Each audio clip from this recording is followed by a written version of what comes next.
Let me go to Mark Brnovich. He is the Arizona Attorney General. He wrote an op-ed in the Wall Street Journal a couple of days ago. ESG may be an antitrust violation. I love this approach. Welcome to the program, Mark.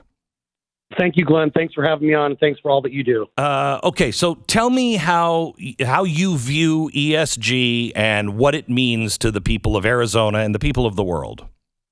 The people of the world, the people especially in this country, ESG, and I'm sure your listeners know, stands for the Environmental, Social, and Governance Movement. And basically, these are far left, progressive, woke liberals that want to control your life and your livelihood. And what they have been doing is they essentially have been organizing, the Wall Street banks and money managers, people like Climate Action, 100 plus have more than, 65 trillion with a T in assets. And what they do is they put pressure on companies, pressures on banks to be very woke and very progressive. And we've seen this manifest itself most recently in the energy sector because they want to be green, they want to be socialist. So banks now and financial institutions are being pressured not to invest or not to provide any sort of funding for oil, gas, things that essentially make us energy independent. And I think especially, Glenn, in light of the events that we've seen in the last couple of weeks, that even though these climate activists, the pointy-headed liberals, think they know best, literally we see what's going on in the world, and it proves more than ever that the United States and our security depends on being energy independent and not woke.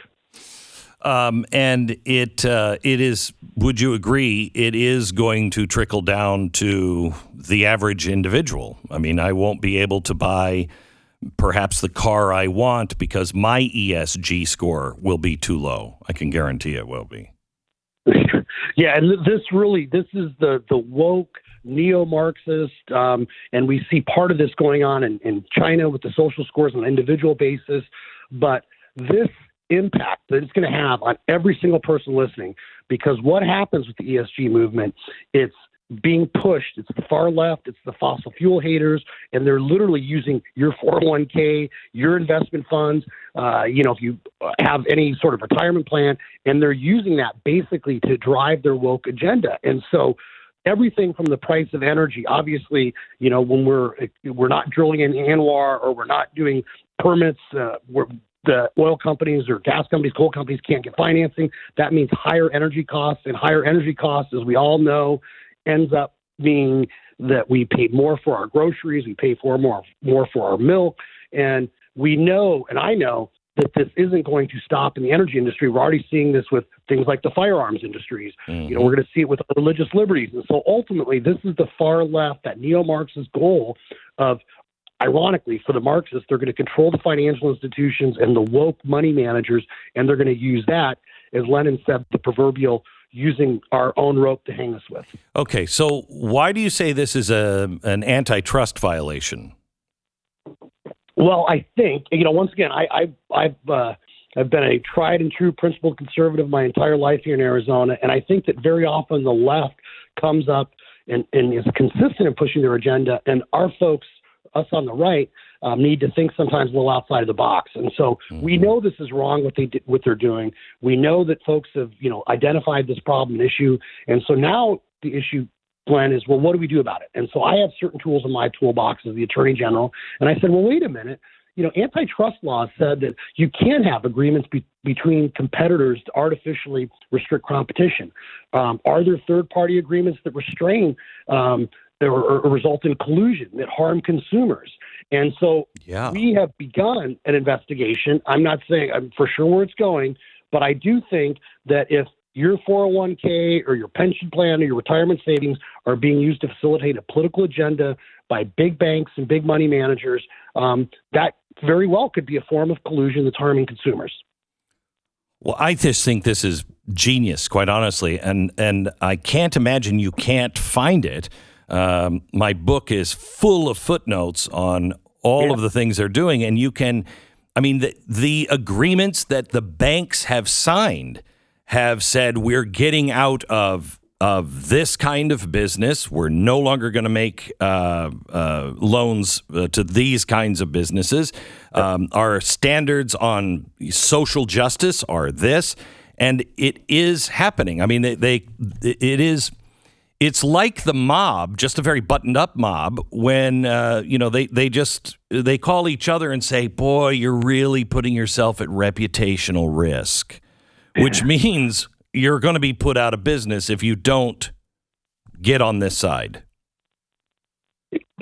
Glenn, you hit the nail on the head as always, and you're absolutely right. And the key to this, from a legal perspective, from my perspective, we know that it's out there is that, well, these are there third-party agreements, either formal or informal, that are restraining competition, and are they essentially inviting each other to collude to advance their far-left agenda? And you know that incremental-wise, the left is very organized, and there's an assault on our rights. And you, I know you talk about this with what's going on with critical race theory and the 1619 Project and how they're trying to get young kids to hate our country. I know I've sued the universities over everything from giving tuition to people that don't have legal status to, what they're doing with their sweetheart real estate deals. And so we, people like you, people like me, need to help make sure our kids understand that what's going on is crony capitalism, and you're getting these neo-Marxist, socialist, companies that are feeding the alligator and hoping that they eat them last. And we all know, your listeners know,